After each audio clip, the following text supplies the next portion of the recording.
The SSD for the iMac arrived about 8 hours ago, and I have been staring at this screen ever since.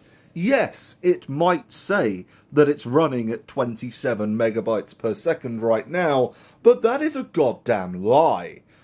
Because this hard drive that came out of this iMac, which has been the bane of my existence since I picked this up like 3 or 4 days ago, is very much almost dead.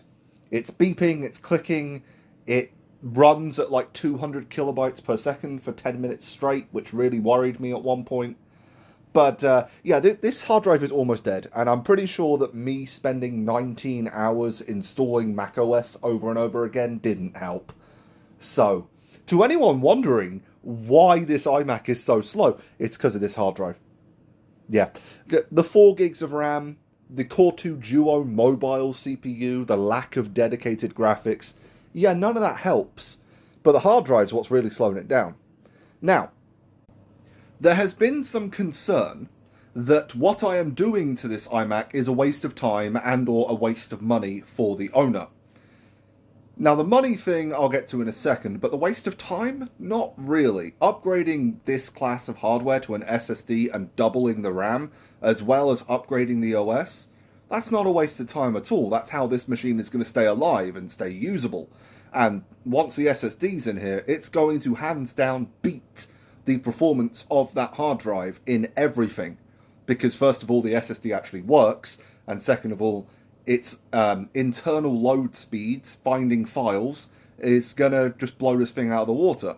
But as for it being a waste of money, yeah, for twice what I'm charging the owner, you could get a used, low-spec iMac that's a few years newer than this, and it would perform faster, but that would still need a RAM upgrade, maybe even a CPU upgrade, and an SSD.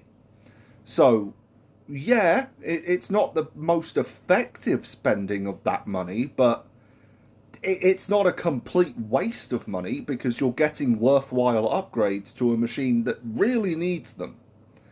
And realistically, if you were to go and get the 2010 i3 model of this iMac, the 24-inch specifically, then you would still need to upgrade to an i7, you would still need 8 or 16 gigs of RAM, and depending on what operating system you want, you might even need to upgrade the GPU, because past El Capitan, 5000 and 6000 series AMD GPUs do not have support. So you'd need to upgrade to an NVIDIA one, which is MXM and expensive.